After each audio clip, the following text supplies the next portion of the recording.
మనం ఆరాధనలోకి వెళ్ళకముందు కొన్ని లేఖన భాగాలు చూసుకొని ఆరాధన చేసుకుందాము. మత్తయి సువార్త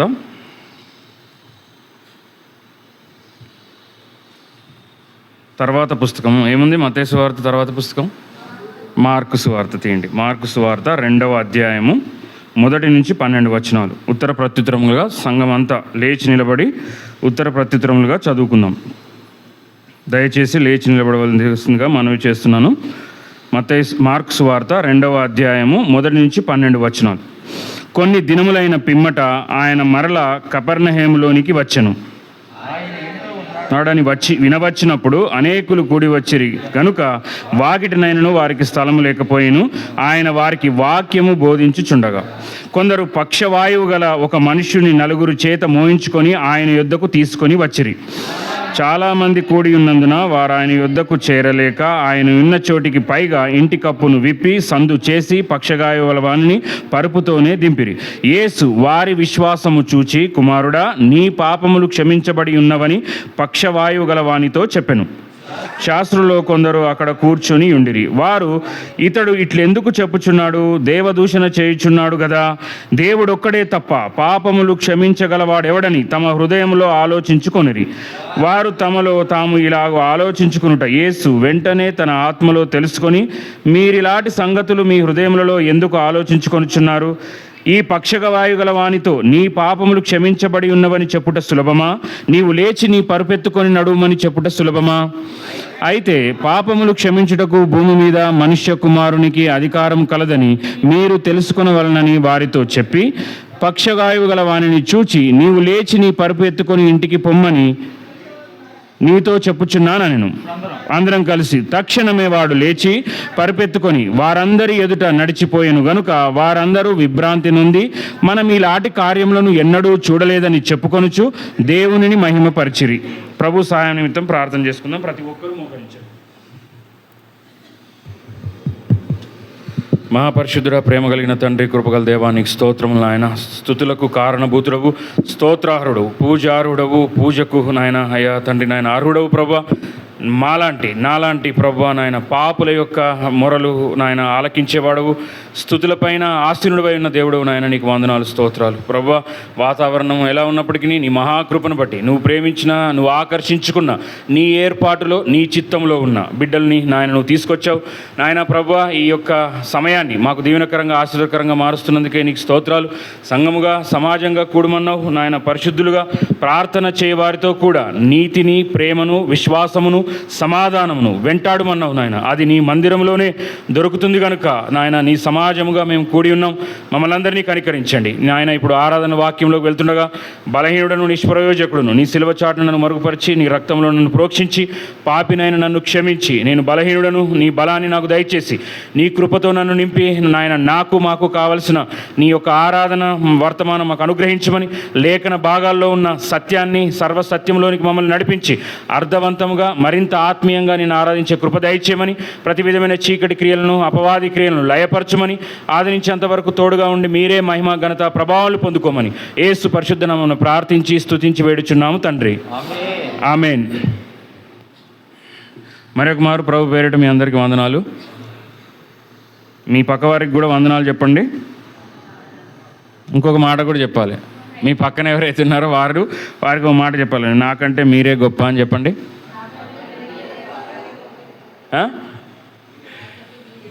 నిజంగా చెప్పారా? ఓకే. అది ఎందుకు చెప్పించానో మనం మన వర్తమానంలోకి వెళ్ళిన తర్వాత మనం చూసుకుందాము. ఇక్కడ ఏమున్నాడు? 2వ అధ్యాయం 1వ వచనం చూడండి. కొన్ని దినములైన పిమ్మట ఆయన మరలా కపెర్నహూములోనికి వచ్చెను. ఆయన వచ్చాడు. ఎవరొచ్చారు కపెర్నహూములోనికి? యేసు ప్రభు వచ్చాడు. యేసు ప్రభు ఎక్కడికైనా వచ్చాడు అంటే ఆయన మొట్టమొదటి పని ఏంటో మనం చూస్తాం.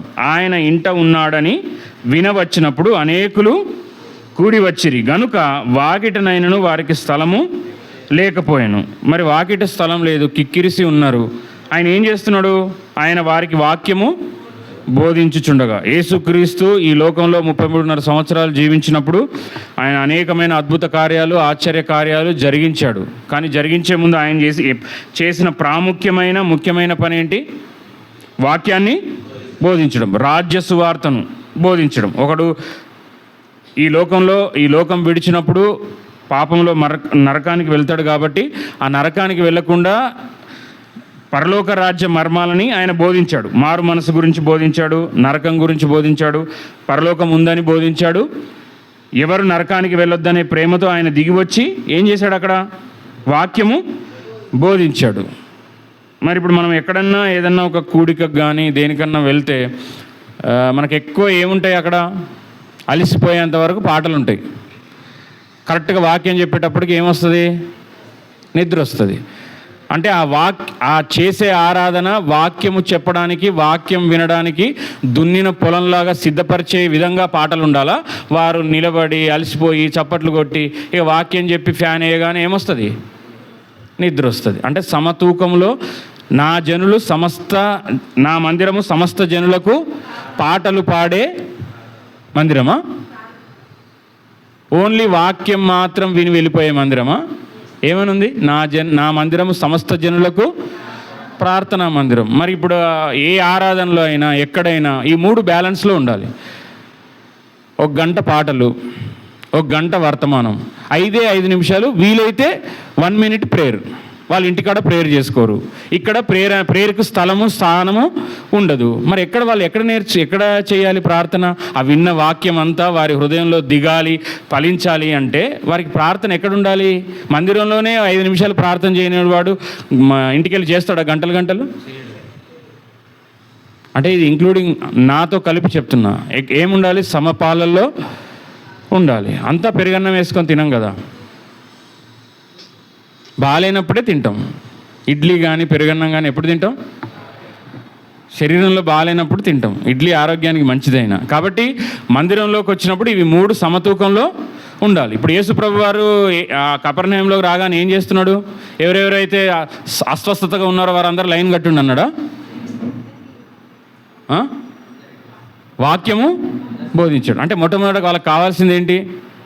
వాక్యం. అంటే మీరు అనుకోవచ్చు, అంటే వేరే మనము సహవాసంలోకి కూడికలోకి వెళ్తే పాటలు ఒక 1/2 అవర్ పాడిన తర్వాత ఒక 1/2 అవర్ సాక్ష్యం చెప్తారు.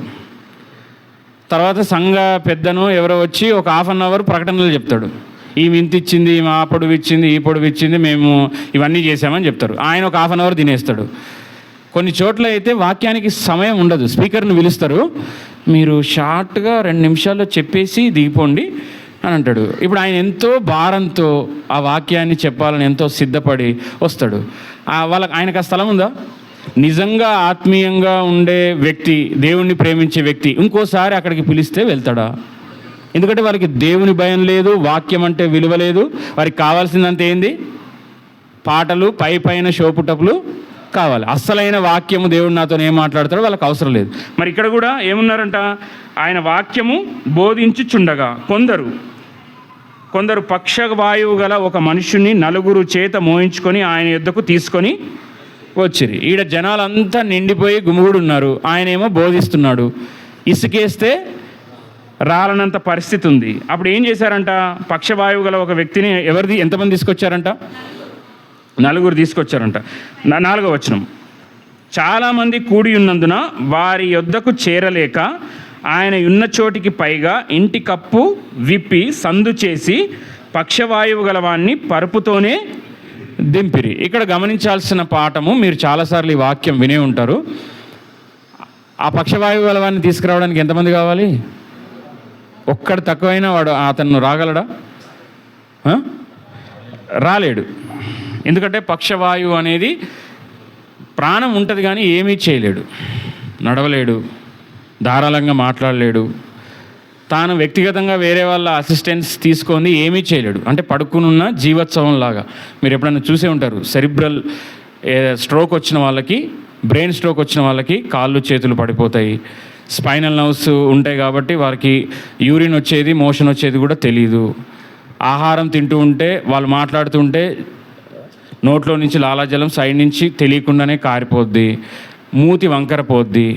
పోదా శరీరంలో ఒక బలహీనత గుండా వాళ్ళు వెళ్తారు. తినలేరు, సరిగా మాట్లాడలేరు, వారు మాట్లాడినా స్పష్టంగా అర్థం కాదు. వాళ్ళని ఏదన్నా, ఇప్పుడు అలాంటి వ్యక్తి ఇంట్లో ఉన్నప్పుడు ఏదైనా ఫంక్షన్కి వెళ్ళాలనుకో, ఇంట్లో ఉన్న వాళ్ళందరూ ఎత్తుకొని తీసుకొని వెళ్తారా? చెప్పాలి. ఏం చేస్తారు ఆయనకి? ఆడనే ఉంచి కావాల్సిన ఏర్పాటు చేయడమో లేకపోతే ఒక మనిషిని పెట్టేసి వాళ్ళ పనులకు వాళ్ళు వెళ్తారు. ఏదన్నా ఆగుతుందా? అంటే ఆ మనిషి ఒక రకమైన డిప్రెషన్ గుండా ఎందుకు బ్రతికి ఉన్నానా అనే పరిస్థితే ఉంటుంది. పక్షవాయువుల వారికి, ఆర్తో కానీ న్యూరో డిపార్ట్మెంట్లో ఉండే వాళ్ళకి ఏంటంటే త్వరగా ఆర్తో అన్న కొంచెం పర్లేదు, ఎముకలు ఇరిగితే ఇన్ని వారాలు తర్వాత నడవచ్చు, అప్పటి వరకు బరువు వేయొద్దని చెప్తాం. కానీ న్యూరో అయితే చాలా టైం పడుతుంది. ఎస్పెషల్లీ పెరాలసిస్ వచ్చే వాళ్ళకి నెలలు, 6 నెలల నుంచి సంవత్సరము, 2 సంవత్సరాలు, 3 సంవత్సరాలు, కొంతమంది కోమాలో ఉంటే బయటికి రావచ్చు, రాకపోవచ్చు. ఆ బ్రెయిన్ డెత్ అయితే అప్పుడు డిక్లేర్ చేస్తారు. ఒక మనిషిని, అంటే ఈ బ్రెయిన్కి సంబంధించింది అనమాట. పక్షవాయువు అనే వ్యాధి దేనికి సంబంధించింది? బ్రెయిన్కి సంబంధించింది. ఈయనకి ఎంతమంది అసిస్టెంట్లు కావాల్సి వచ్చింది? ఒక్కరు కాదు, ఇద్దరు కాదు. అంటే వీళ్ళ పని ఏంటి? ఆడ గుమిగూడి జనాలు చాలామంది ఉన్నారు. జనాలు ఉంటే మనం ఏం చేస్తాం? ఇప్పుడు మనం ఒక పనికి వెళ్ళాం, మీ సేవకో లేకపోతే ఏదో పనికి వెళ్ళాం, ఆడ జనాలు బాగా గుమిగూడి ఉన్నారు. 100 మంది ఉన్నారు అనుకో, నువ్వేం చేస్తావు? ఈ పని సాధించుకొని తిరిగి వెళ్ళేదాకా కాదని ఉంటావా? ఈ పని ఎవడు ఆడ కనబడడం ఆలస్యం లేదు, నువ్వు బండి తిప్పేస్తావు. ఎందుకు? జనాలు ఎక్కువ మంది ఉన్నారు. మరి వీళ్ళు కూడా జనాలు ఎక్కువ ఉన్నారు, యాక్చువల్గా వెళ్ళిపోవచ్చు కదా, వెళ్ళిపోవచ్చా లేదా? కానీ వీళ్ళ లోపల ఏముంది?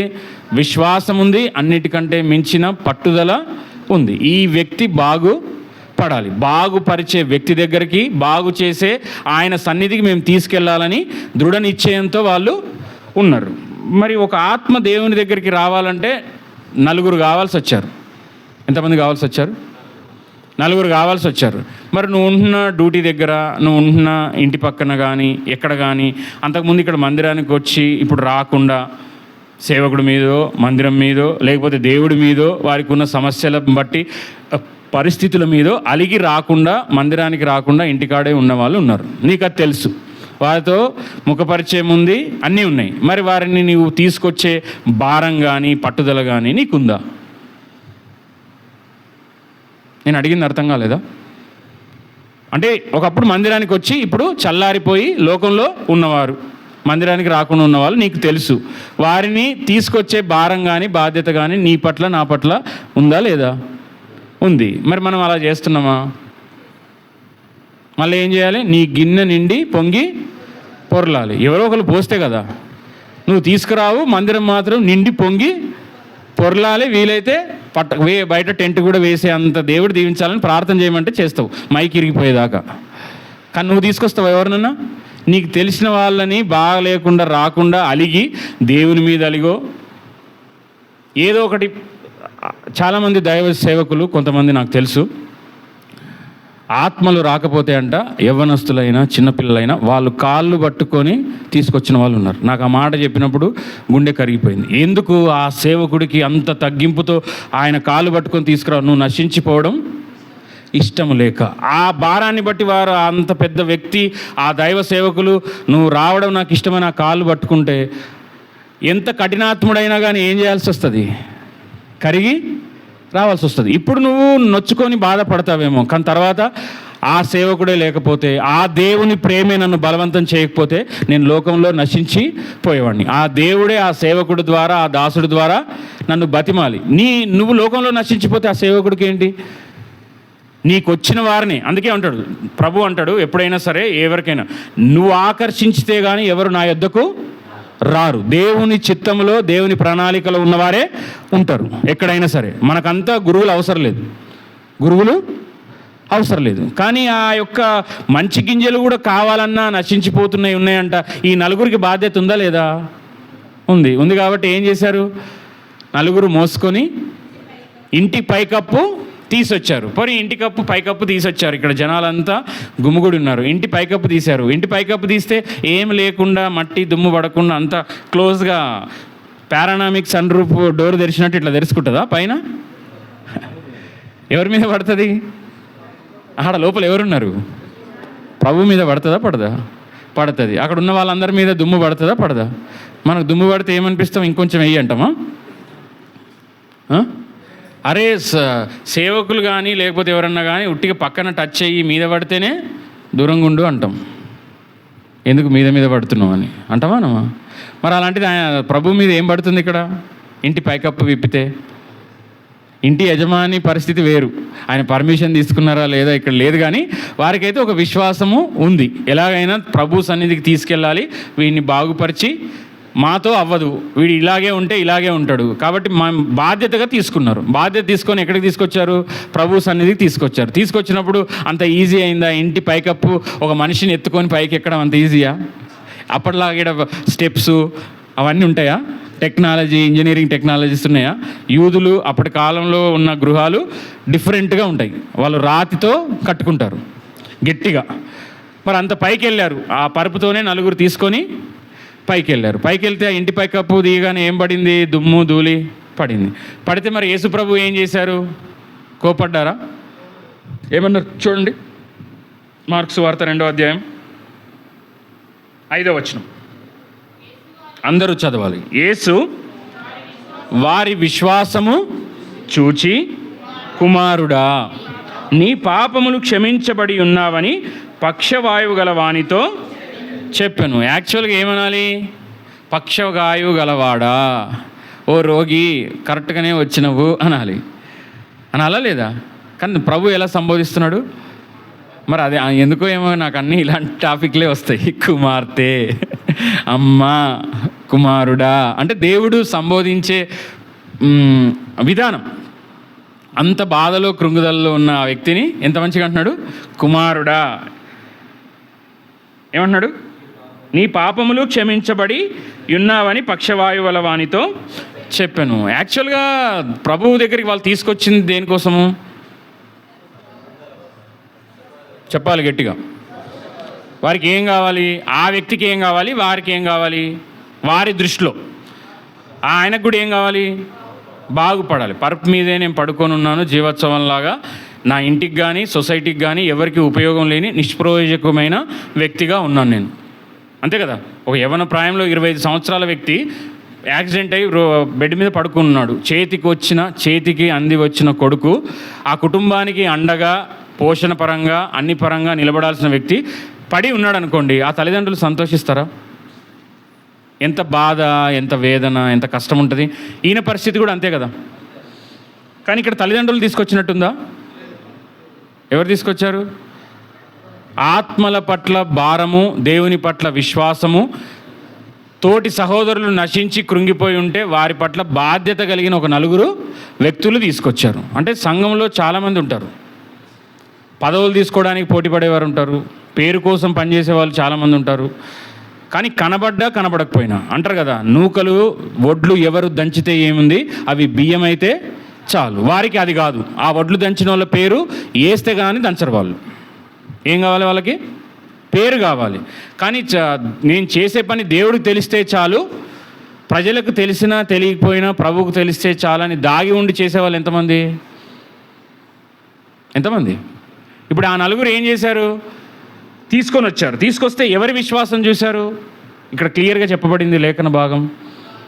వారి విశ్వాసము చూచి, అంటే అతనికి విశ్వాసం ఉందో లేదో, ఎంతో కొంత విశ్వాసం ఉండొచ్చు. ఎందుకంటే నోరైతే మాట్లాడుతుంది కదా, నన్ను వద్దు తీసుకుపోవద్దు అని అనొచ్చు కదా. ఆయన ప్రతిఘటించినట్టు ఏమైనా ఉందా?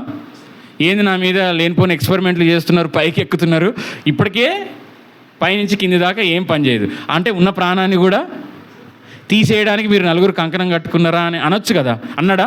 అంటే ఆయనకు కూడా ఏముంది? విశ్వాసము ఉంది. ఈ 4కి విశ్వాసాన్ని దేవుడు చూశాడా లేదా? చూశాడు. కాబట్టి నువ్వు ఎవరినైతే, నీ బంధువునో నీ స్నేహితుడినో, నువ్వు ఎవరినైతే దేవుని మందిరానికి తీసుకొస్తావో, ఎవరి కోసమైతే ప్రార్థన చేస్తున్నావో, నీ విశ్వాసాన్ని బట్టి కూడా దేవుడు వారి జీవితంలో కార్యము చేస్తాడు. వారు నశించిపోకుండా వారికి కావలసిన మేలు చేస్తాడు. కానీ దేవుడు చేసే మొట్టమొదటి మేలేంటి? ఏం డీల్ చేస్తాడు దేవుడు అనేది మనం ఇక్కడ చూడాలి. ఇక్కడ ఏమన్నాడు? యేసు వారి విశ్వాసమును చూచి, కుమారుడా, నీ పాపములు క్షమించబడి ఉన్నవని పక్షవాయువు గల వానితో చెప్పాను. అక్కడ ఒక గుంపు రెడీగా ఉంది, శాస్త్రులు. వీళ్ళు ఎవరున్నారు ఇక్కడ? మన మొట్టమొదటి వచనంలో చదువుకున్నది ఎక్కడుంది? ఎంతమంది ఉన్నారు? అనేకులు కూడి ఉన్నారు. మొదటి వచనంలో 2వ అధ్యాయం మొదటి వచనంలో ఎవరున్నారు? అక్కడ అనేకులు కూడి ఉన్నారు. వాక్యం వినేవారు ఉన్నారు. అనేకులు ఏం చేస్తున్నారు? వాక్యము వింటున్నారు. ఇక్కడ శాస్త్రులు అనేవాళ్ళు ఉన్నారు. వీళ్ళు ఏం చేస్తారు? ఓన్లీ విమర్శించడము, తప్పులు వెతకడానికి వచ్చే వాళ్ళు కూడా ఆ గుంపులో ఉన్నారు. ఇంకొక గుంపు వచ్చింది, ఈ నలుగురు ప్లస్ ఆయన 1+4. ఎవరు? పక్షవాయువు గల వ్యక్తి, ఆ నలుగురు స్నేహితులు, ఆ గుంపు కూడా వచ్చింది. వారు దేనికోసం వచ్చారు? ఆ దానికి ఆ యొక్క స్థలానికి బాగుపడి వెళ్దామని వచ్చారు. ఇక్కడ ఎన్ని గుంపులు ఉన్నాయి? 3 గుంపులు ఉన్నాయి. మరి ఇప్పుడు ఈ మందిరంలో కూడా, ఇప్పుడు ఇక్కడ కూర్చున్న వారిలో కూడా 3 మనస్తత్వాలు గల వాళ్ళు ఉన్నారు. బాగుపడి పోదామన్న వాళ్ళు ఉన్నారు, వాక్యం విని జీవితాన్ని, వాక్యపు లోతును సరిచేసుకొని దేవుడు నాతో ఏం మాట్లాడతాడో విని దిద్దుకుందాం అనుకునే వాళ్ళు ఉన్నారు. అసలు ఈరోజు ఏం తప్పులు దొరుకుతాయి, వీళ్ళని ఆడ విమర్శించుదాము అనే గుంపు కూడా ఉంది. మీరు ఒప్పుకున్నా ఒప్పుకోకపోయినా, ఎందుకంటే వాక్యం చెప్తుంది, నేను చెప్పట్లేదు. ఈ శాస్త్రులు ఏం చేశారట? చూడండి 6వ వచనంలో, కొందరు అక్కడ కూర్చొని ఉన్నారు. వీళ్ళు కూర్చుంటారు, కూర్చొని ఏం చేస్తారు? వారు ఇతడు ఇట్లెందుకు, 7వ వచనం, చెప్పుచున్నాడు, దేవదూషణ చేయుచున్నాడు కదా, దేవుడొక్కడే తప్ప పాపములు క్షమించగలవాడెవడని తమ హృదయములలో ఆలోచించుకొనిరి. అంటే వీళ్ళు శాస్త్రులు ఏం చేస్తారంటే, కానీ చెప్పిన మాట మాత్రం కరెక్ట్, వాళ్ళు కరెక్ట్ కాదు, వాళ్ళ మనస్సు కరెక్ట్ కాదు, కానీ వాళ్ళు చెప్పిన మాట మాత్రం కరెక్ట్. దేవుడు ఒక్కడే తప్ప పాపమును క్షమించే అధికారం ఎవరికి లేదు. అందుకే అన్నాడు కదా, నేను ఆ టాపిక్లోకి వెళ్ళలేదు, కానీ వారు చెప్పుదురే కానీ చెయ్యరు. వారు చెప్పినట్టు చేయుడిని కానీ వారు చేసినట్టు చేయొద్దని ప్రభువు చెప్పాడు. ఇప్పుడు తండ్రి ఉన్నాడు, నన్ను చూడాలి, గుట్కాలు తింటాడు. ఒక తండ్రి ఉన్నాడు, గుట్కాలు తింటాడు, స్మోకింగ్ చేస్తాడు, తాగొచ్చి భార్యను కొడతాడు. కానీ కుమారుడికి ఏం చెప్తాడు? నువ్వు చక్కగా చదువుకోవాలి, నేను కష్టపడి చేస్తున్నాను, మీ అమ్మ నేను ఎంతో కష్టపడి చేస్తున్నాము, నువ్వు బాగా చదువుకొని ప్రయోజకుడివై మనకున్న ఈ పరిస్థితిలో నుంచి బయటికి తీసుకురావాలని చెప్తాడు. మరి ఆయన ఏం చేస్తాడు? గుట్కా తింటాడు, మందు తాగుతాడు, భార్యను కొడతాడు, గిన్నెలన్నీ ఎత్తేస్తాడు, చేయవలసిన గబ్బు పనులన్నీ చేస్తాడు, అబద్ధాలు కూడా ఆడతాడు. కానీ వాళ్ళ కొడుకు అబద్ధం ఆడితే తట్టుకోలేడు. వాళ్ళ కొడుకు కాలేజీలో ఎవరినన్నా కొడితే ఒప్పుకోడు, నిన్ను చదివిస్తుంది దేనికి అంటాడు. ఇప్పుడు ఆ కుమారుడు ఏం చేయాలి? ఆయనకు 100 క్వశ్చన్లు వస్తాయి. పొద్దున్న లేస్తే పైన పొగ, నోట్లో గుట్క, అమ్మను కొడతాడు, నాన్ వెజ్ ఉండాలి, పప్పు వేస్తే ప్లేట్ ఎగిరేస్తాడు, మళ్ళీ ₹1 కూడా తెచ్చి అమ్మకి ఇయ్యడు, నేను చదువుకుంటున్నానా ఏందనేది బాధ్యత చూడడు, అంతా అమ్మే చూసుకోవాలి, అమ్మ మీద మళ్ళీ పెత్తనము అని ఆ కుమారుడికి ఏం కలుగుతుంది అంటే, మనం రఫ్ అండ్ టఫ్గా ఉంటే అందరూ కంట్రోల్లో ఉంటారు, మనం తాగొచ్చి ఒక్కొక్కరిని గడగడ వనికి అనేది నేర్చుకుంటాడా? లేకపోతే నువ్వు బుద్ధిగా ఉండు, పద్ధతిగా ఉండు అంటే వానికి ఎక్కుతుందా? చెడు ఎక్కుతుందా, మంచి ఎక్కుద్దా? ఏది చూస్తున్నాడు పొద్దున్న లేస్తే? మరి మన ఇంట్లో నేను అందుకే చెప్తా, ఫ్యామిలీలే ఒక గ్రామానికి ముఖ్యమైనది కుటుంబం. ఆ కుటుంబాలు, గ్రామాలు కలిస్తేనే దేశం అంటే మట్టి కాదు, దేశం అంటే మనుషులు. మరి కుటుంబ వ్యవస్థను పాడు చేసే సాతాను మందిరానికి ఒకరు రాకుండా చేయాలన్నా, ఏం చేయాలన్నా కుటుంబాలను విచ్ఛిన్నం చేయడమే వాని పని, సంఘంలో అయినా కుటుంబంలో అయినా. మరి ఇక్కడ వారు ఏం చేస్తున్నారంట? ఆలోచన చేసుకుంటున్నారంట, దేవుడు తప్ప ఇంకెవరు క్షమించలేరు, పాపములు క్షమించే వ్యక్తి దేవుడు తప్ప ఇంకెవరు లేరని తమ హృదయంలో అనుకున్నారు. అనుకుంటే ఏమైంది? 8వ వచనం, వారు తమలో తాము ఇలాగున ఆలోచించుకుంటా యేసు వెంటనే తన ఆత్మలో తెలుసుకొని, మీరు ఇలాంటి సంగతులు మీ హృదయంలో ఎందుకు ఆలోచించుకొనుచున్నారు? ఈ పక్షగాయు గల వానితో నీ పాపములు క్షమించబడి ఉన్నవని చెప్పుట సులభమా, నీవు లేచి నీ పరుపెత్తుకొని నడుమని చెప్పుట సులభమా? ఏది సులభము? ఇక్కడ 2 క్వశ్చన్ మార్క్స్ ఉన్నాయి. దేవుడే క్వశ్చన్ వేస్తున్నాడు. వాళ్ళు అనుకుంటున్నారు మనసులో. యేసుప్రభు దగ్గరికి ఆ పక్షవాయువు గల వ్యక్తిని 4 తీసుకొచ్చారు. శాస్త్రులు మనసులో అలా అనుకుంటున్నారు. అప్పుడు యేసుక్రీస్తు ప్రభువారు 2 క్వశ్చన్లు వేశారు. పరుపు ఎత్తుకొని నడవడం సులభమా, వాని పాపములు క్షమించబడినవి అని చెప్పడం సులభం? కరెక్ట్గా చెప్పాలి, ఏది సులభం? మీరు పర్లేదు, తప్పైనా పర్లేదు, చెప్పండి, ఏదో ఒకటి చెప్పాలి, రెస్పాన్స్ అయితే ఇవ్వాలి. మీరు అట్లనే ఉంటే నాకు భయం అవుతుంది. పాపములు క్షమించబడినవని చెప్పడం సులభం, పరుపెత్తుకుని నడవడం అనడం కష్టం, అంతేనా? కరెక్ట్గా చెప్పారు. ఎందుకో తెలుసా? నువ్వు ఆర్థిక ఇబ్బందుల్లో ఉన్నావా? నీ దగ్గర ₹1,00,00,000 ఉన్నాయి, నువ్వు ఆర్థిక ఇబ్బందుల్లో ఉన్నావు. ఏం కాదు, ప్రార్థన చేసుకో. నేను కూడా ప్రార్థన చేస్తా, దేవుడు నిన్ను దీవిస్తాడు, పో అని చెప్తా. అదొకటి. లేదు, నా దగ్గర ₹1,00,00,000 ఉన్నాయి కాబట్టి నువ్వు ఆర్థికంగా ఇబ్బందుల్లో ఉన్నావు, కష్టంలో ఉన్నావు కాబట్టి ₹1,00,000 1,00,000 2,00,000 ఇవ్వడం నాకు ప్రాబ్లం కాదు, నేను ఇచ్చాను. ఇప్పుడు ఏది కష్టము, ఏది సులభము?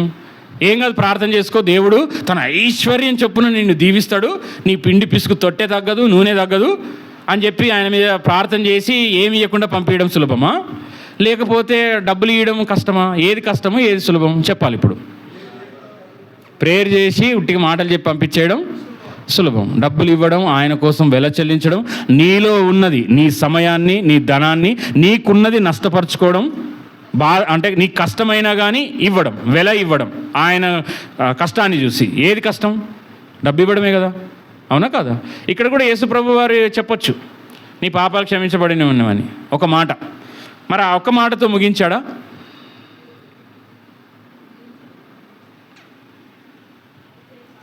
10వ వచనం, అయితే పాపములు క్షమించుటకు భూమి మీద, ఇది అండర్లైన్ చేసుకోవాలి. అయితే పాపములను క్షమించుటకు భూమి మీద మనుష్య కుమారునికి అధికారం కలదని మీరు తెలుసుకొనవలెనని వారితో చెప్పి. ఏం అధికారం అంట? పాపాన్ని క్షమించే అధికారం. ఇటు చూడాలి ఇప్పుడు జాగ్రత్తగా. ఇప్పుడు నీ ఇంట్లో అధికారం ఎవరిది? ఎవరికి నోరు ఎక్కువ ఉంటుందే వాళ్ళదే అధికారం. నేను ఉన్న విషయం చెప్తున్నా, ఏమనుకోవద్దు. నోరు ఎవరికైతే ఎక్కువ ఉంటుందో వాళ్ళదే అధికారం. యాక్చువల్గా ఎవరిది అధికారం ఉండాలి ఇంట్లో? వాక్య ప్రకారం, బైబిల్ ప్రకారం. ఇప్పుడు చెప్పాలి, ఇప్పుడు రాదు వాయిస్. యజమానుంది కుటుంబంలో, యజమానిది ఉండాలి అధికారం కానీ మాట కానీ ఒకే మాట. కానీ చాలా వరకు యాడుంటుంది, దైవ సేవకుల దగ్గరికి వస్తారు, భార్య చెప్తా ఉంటుంది, అట్లా కొడతాడు, ఇట్లా కొడతాడు, అట్లా కొడతాడు అంటది. ఆయన అయిపోయినాక సేవకుడు వినాలి కదా, వినకపోతే అసలు నాకు చెప్పింది ఈయన పురుషుడు కదా, అసలు యేసుప్రభు వారు కూడా పురుషుడే, స్త్రీ అయితే నా బాధ అర్థం చేసుకుని అనే అలాంటి ఆత్మీయులు కూడా ఉన్నారట. పురుషుడైతే నా పురుషుడి కష్టం తెలిసేది, ఆయనకు తెలియదు కదా నా కష్టం అనుకునే వాళ్ళు ఉన్నారంట. కానీ యేసుక్రీస్తునందు పురుషుడని, స్త్రీ అని, హెన్లీయుడని, గ్రీకు దేశస్థుడని లేనే లేదు. నువ్వు ఎవరివైనా నీ హృదయంలో ఉన్న బాధ పక్షపాతం లేకుండా వినేవాడు. పురుషుడు వస్తాడు, పురుషుడు వచ్చి ఇట్లా చేసింది, నేను వస్తే రెస్పెక్ట్ ఇయ్యదు, మంచినీళ్ళు కూడా ఇయ్యదు, బయట వాళ్ళు ఎవరైనా రాగానే నన్ను మర్యాద చేస్తున్నట్టు కార్పెట్ పరుస్తుంది, తలుపులు వేసిన తర్వాత నీళ్ళు తెచ్చుకో, నువ్వే అన్నం వండి పెట్టు, నేను తింటా అంటది. నా పరిస్థితి ఏం చెప్పుకోవాలి? లోపల నన్ను కొడుతుంది, ఆమె బయటకు వచ్చి అరుస్తుంది. ఏంటంట? లోపల ఆయనను కొడుతుందంట, బయటకు వచ్చి అమ్మో అమ్మో అని అరుస్తుందంట. అంటే అలాంటి టాలెంటెడ్ వాళ్ళు ఉన్నారు, నేను విమర్శించట్లేదు. కానీ ఆ సేవకుడు ఏం వినాలి? రెండు వినాలి. అప్పుడు అడుగుతాడంట ఒక సేవకుడు, మీ ఇంట్లో ఎక్కువ ఎవరి వల్ల గొడవ వస్తుంది అని అడుగుతాడంట. అడిగితే ఏమంటదంట, నా వల్లే అంటదంట. ఇంకో మాట అంట, మీ ఇంట్లో నోరు ఎక్కువ ఎవరికి అని అడుగుతాడంట. నా వల్లే అని చెప్పుకుంటుందంట యథార్థంగా. అంటే వారు యథార్థంగా ఒప్పుకుంటారు, కానీ ఏం చేస్తారు? ఆ సేవకుడు ఏదన్నా దిద్దుబాటుదో లేకపోతే ఏదైనా సరిచేసేదో చెప్పాడనుకో, వినరు, కోపం వస్తుంది. ఇప్పుడు మీరు సహజంగా ఏ బోధ అయినా చూడండి, పాపక్షమాపణ, మారు మనస్సు, దిద్దుకోవడము అనే పదాలు ఉండవు, అనే ఉచ్చారణ లేకుండా కూడా అయిపోద్దంట. అలాంటి బోధకు కూడా మనం వెళ్ళం. ఎందుకు? మనకి ఏం చేయాలి? స్వస్థత కావాలంటే స్వస్థత ఇవ్వాలి, ఆరోగ్యం బాగాలేకపోతే ఆరోగ్యం కావాలి, ఆర్థిక ఇబ్బందులు ఉంటే వాటి గురించి ఏమైనా రిఫరెన్స్లు ఇస్తే, ప్రభు భలే మాట్లాడాడు ఈరోజు, నా గురించే మాట్లాడాడు. అవి రెండిటి గురించి అయితే, ఏవి? శరీరము, ఈహలోకమైన ధనము. ఆ రెండిటి గురించి మాట్లాడితే నీతో గురించి మాట్లాడు. మరి నీ హృదయం గురించి మాట్లాడితే అసలుగా దేవుడు మాట్లాడినట్ట, ఆ పైపైన వాటి గురించి మాట్లాడినట్ట? ఇప్పుడు చెప్పాలి మీరు. ఇప్పుడు నీ హృదయంలో జరుగుతున్న ప్రశ్న పాపమా లేకపోతే బంధకాల, నువ్వు దేవునికి దూరంగా ఉన్నవా, నీ ఆత్మీయ స్థితి దేవుని దృష్టిలో ఎలా ఉంది అనేది దేవుడు నీతో సూటిగా మాట్లాడుతున్నాడు. అప్పుడు నీతో దేవుడు మాట్లాడినట్టు. ఈ పైపైన మాట్లాడడం కాదు. నీ హృదయం సరిగా ఉంటే ఏమవుద్ది? మిగతా అన్నీ చెప్పరు, సరిగా అవుద్ది. మొదట ఆయన రాజ్యమును నీతిని వెతకాలంటాడు. మనం ఇప్పుడు అంత అంటే ఆ అధ్యాయంలోకి వెళ్ళొద్దు. ఇప్పుడు బెత్షెబా గురించి మీకు తెలుసు కదా. బెత్షెబా ఎవరు? ఆమె బెత్షెబా ఎవరు? ఉరియా భార్య. ఉరియా చనిపోయిండు, లేదు చంపేశారు. ఇప్పుడు తర్వాత ఎవరు భార్య? ఆమె చెప్పాలి. సొలొమోను తల్లి దావీదు భార్యనా కాదా? అంతే కదా. దావీదు ఉరియాని చంపేసిన తర్వాత తనను భార్యగా చేసుకున్నాడు. దావీదు యొక్క భార్య సొలొమోను యొక్క తల్లి. మరి సొలొమోనుకు తల్లి. సొలొమోను ప్రార్థనాపరుడు, యవన ప్రాయంలో ప్రార్థన చేసేవాడు. మరి ఆయన ఏమడగాలి? యాక్చువల్గా ప్రార్థన చేసి దేవుడు స్వప్నమందు దర్శనం ఇచ్చినా ఏది ఇచ్చినా ఏం అడగాలి? ఆయన నాకు ఈ ప్రజల్ని ఏలే, నువ్వు ఇంత పెద్ద బాధ్యత నాకు అప్పగించావు, నాకు సరిపడా జ్ఞానము వివేకము లేదు అని అడిగాడు. మరి అలా అనగలిగాడు అని అంటే అలా అనేటట్టుగా పెంచిన పెంపకం ఎవరిది? తల్లి తండ్రిది. అంటే బెత్షెబా పాపంలో చేసి మొదటి కుమారుడిని పోగొట్టుకున్నారు. కానీ ఆయన 7 రోజులు ఉపవాసం ఉండి ప్రార్థన చేశాడు, కన్నీటి ప్రార్థన. తర్వాత బెత్షెబా కూడా పశ్చాత్తాపడి ప్రార్థన చేస్తే చక్కని కుమారుడైన సొలొమోన్ని వారికి ఇచ్చారు. ఇచ్చాడా లేదా? ఇస్తే ఆయన దేవుణ్ణి అడగాల్సిన ఏం అడిగాడు? ఒక వ్యక్తి దేవుడు కనబడితే అడగాల్సిందే అడిగాడు. అలా పెంచింది. పెంపకం అంటే అది. వారు కనిపించరు, కానీ కనిపించకుండా అలాంటి ఉన్నతమైన వ్యక్తి సొలొమోను గొప్ప రాజు, మంచి జ్ఞానవంతుడు. ఆ జ్ఞానవంతుడు వెనక దేవుడి దగ్గర నుంచి అలా అడగాల్సిన ప్రేరేపణ చేయాల్సింది ఉగ్గు పాలతో నేర్పించింది ఎవరు అంటే తండ్రి తల్లి. ఇప్పుడు ఆయన రాజు కాబట్టి ఆయన ఎక్కడ పెరుగుతాడు? దావీదు ఎక్కడున్నా ఎత్తుకొని యుద్ధం చేసేవాడా? ఇట్లా అంటే నేను ప్రాక్టికల్గా చెప్తున్నా. అంటే దావీదు ప్రార్థన పరుడు కానీ బెత్షెబా ప్రార్థన చేసినట్టు ఆడుంది బైబిల్లో అని మీరు అంటారు కాబట్టి క్లారిటీ. ఎవరి దగ్గర ఉంటాడు? ఆయన తల్లి దగ్గర ఉంటాడు. మరి ఆ దేవుడే ప్రత్యక్షమై అడిగితే ఏమడిగాడు? నాకు జ్ఞానము కావాలను. అంటే దేవునికి ఎంత మంచిగా అనిపించింది. నీ శత్రువుల ప్రాణమైనను ఇహలోకమైన ధన ఘనతలను నువ్వు ఇవి అడగలేదు. నువ్వేమడిగావు? జ్ఞానం కావాలని అడిగావు. దేవుడు జ్ఞానం ఇచ్చి నీవు నీ శత్రువుల ప్రాణమునైనను ధనాన్నైనను ఘనతనైనా అడగలేవు కాబట్టి వీటితో పాటు అది కూడా ఇస్తున్నాను అన్నాడు. అంటే బెస్ట్ చూస్ చేసుకుంటే రెస్ట్ ఫాలో అయింది. అంటే బెస్ట్ ఏంటి? దేవుడు. జ్ఞానమే క్రీస్తు. ఆ క్రీస్తును పొందుకున్నాడు కాబట్టి బుద్ధి జ్ఞానము సర్వ సంపదలు క్రీస్తునందు గుప్తములై ఉన్నవి. కొలస్సీ 2:3 ఉంటుంది. దేవుని యొక్క జ్ఞానాన్ని మనం కోరుకుంటేనంట, దేవుణ్ణి కోరుకుంటేనంట బుద్ధి జ్ఞానము సర్వ సంపదలు క్రీస్తునందు గుప్తములై ఉన్నవి. మరి ధనవంతుడు అంటే సొలొమోను అంత ధనవంతుడు మనం చూడం. మనం ఈ అధ్యాయాలు చూస్తే అసలు ఆశ్చర్యం వేస్తుంది. ఆయనకున్న ధనము, తనకున్న జ్ఞానము, ఆయన చేసిన ప్రార్థన, ఆయన అర్పించిన బలి 1000 దహన బలులు ఒకటేసారి అర్పిస్తాడు ఆ మందిరాన్ని ముగించి. అవన్నీ అధ్యాయాలు చాలా డీప్ ఉన్నాయి. అంటే చెప్పేది ఏంటంటే నీ బిడ్డలకి ఏమి అడుగుమని దేవుణ్ణి ప్రేరేపిస్తున్నావు? అసలు ప్రార్థన నేర్పిస్తున్నావా? బెత్షెబా అయితే నేర్పించింది, ప్రార్థన చేయడం నేర్పించింది. ఒకవేళ దేవుడిని అడిగితే ఏదో అడగొచ్చు కదా, నేను కూడా ఒక మంచి రాజుని అవ్వాలి అని అడగొచ్చు కదా. అడగొచ్చా లేదా? నేను కూడా దావీదు లాంటి రాజుని అవ్వాలని. నాకు జ్ఞానం కొదవగా ఉంది. మనం ఏం అడుగుతున్నాం? యాకోబు పత్రికలో ఉంటుంది. మీరు జ్ఞానం కొదవగా ఉన్న ఎడల ఎవరిని అడగవాలను? చాట్ జీపీటీని అడగవలను, గూగుల్ని అడగవలను, ఇంకేం అడగవలను? ఇన్స్టాగ్రామ్ని అడగవలనా? ఎవరిని అడగాలి జ్ఞానం కొదవగా ఉంటే? బుద్ధి జ్ఞానము సర్వ సంపదలు ఆయన ఎద్దే ఉన్నాయి కాబట్టి ఆ జ్ఞాన సంపూర్ణుడు సొలొమోను కంటే గొప్పవాడు, యోనా కంటే గొప్పవాడు అన్నాడు. మరి ఆ సొలొమోను కంటే జ్ఞానవంతుడైన ప్రభువుని అడిగితే, ప్రభువును పొందుకుంటే మిగిలినవి కూడా వస్తాయి. ఇక్కడ ఈయన స్వస్థత కోసం, నేను ముగిస్తాను, స్వస్థత కోసం వచ్చారు. వస్తే అక్కడ ఏమంటున్నాడు? 10వ వచనం, అయితే పాపములు క్షమించుటకు భూమి మీద మనుష్య కుమారునికి అధికారం కలదని మీరు తెలుసుకొనవలెనని వారితో చెప్పి. దేవునికి ఏ అధికారం ఉంది? పాపాన్ని క్షమించే అధికారం ఉంది. ఒక డాక్టర్కి ఏం అధికారం ఉంటుంది?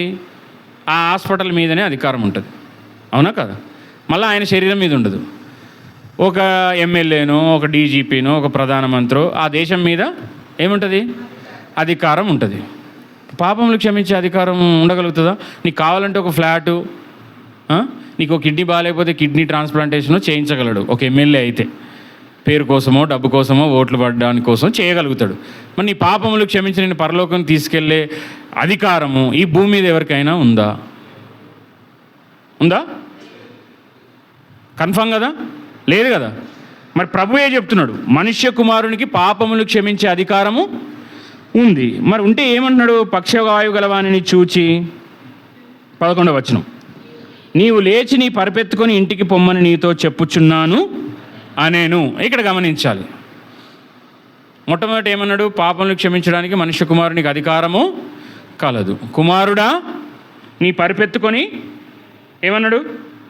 5వ వచనంలో, వారి విశ్వాసమును చూచి కుమారుడా నీ పాపములు క్షమించబడి ఉన్నవి పక్షవాయువు గలవానితో చెప్పాను. నేను స్వస్థత కోసం వస్తే నా పాపాల గురించి ఎవరు అడిగిర్రు? నా పాపం గురించి ఎందుకు? నాలో ఉన్న నెగిటివ్ పాయింట్స్ ఎందుకు? నాలో ఉన్న చెడు వ్యసనాలు నీకెందుకు? నేను దేనికోసం వచ్చా? స్వస్థత కోసం వచ్చా. వాళ్ళు నలుగురు తీసుకొస్తే నువ్వు డీల్ చేయాల్సింది, మెన్షన్ చేయాల్సింది ఇంపార్టెంట్గా ఏంటి? నన్ను బాగు చేసి పంపించాలి. కానీ వాళ్ళందరూ కానీ, ఆ తీసుకొచ్చిన నలుగురు కానీ, ఆ వ్యక్తి కానీ స్వస్థత పొందితే బాగుండు అనుకున్నారు. ఆ నలుగురికి కూడా ఏం కావాలి? ఆ పక్షవాయువు గలవాడు నిలబడి తాను స్వస్థత పొందుకుంటే బాగుండు అనుకున్నాడు. వారికి కావాల్సింది ఏంటి? స్వస్థత. అంటే మనుషులు ఏం చూస్తున్నారు? పై రూపాన్నే, బాహ్యమైన స్వస్థతనే చూస్తున్నారు. కానీ ప్రభు ఏం చేస్తాడు? నువ్వు ఏదైనా ప్రభు దగ్గరికి వచ్చినా, సేవకుడి దగ్గరికి వచ్చినా రూట్ కాజ్ చూస్తాడు. ఏం చూస్తాడు? రూట్ కాజ్ అంటే అసలు అది ఎందుకు వచ్చింది? ఇప్పుడు ఆయనకు ఎందుకు వచ్చింది? ఇప్పుడు ఈయనకు పక్షవాయువు గలవాడిని నీ పరిపెత్తుకున్నాడు మనకు ముందు, నీ పాపములు క్షమించబడి ఉన్నవి అని చెప్పాల్సిన అవసరం ఏముంది?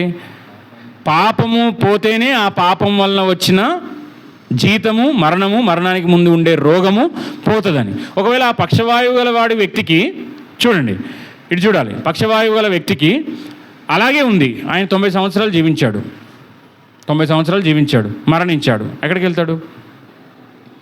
ప్రభువు లేడు, ప్రభు సన్నిధి లేదు, రక్షణ లేదు, మారు మనసు లేదు, బాప్తిజం లేదు, ప్రభు బిడ్డలతో సావాసం లేదు, ఏదీ లేదు.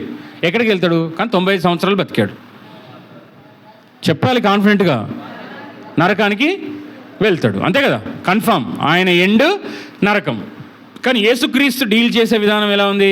వాడు ఆరోగ్యంతో ఉంటే, ఆ వ్యక్తి ఆరోగ్యంతో ఉంటే పాప క్షమాపణ జరగకపోతే నరకానికి వెళ్తాడు. ఒకవేళ క్షమాపణ జరిగి స్వస్థత లేకపోయినా ఆయన ఎక్కడికి వెళ్తాడు?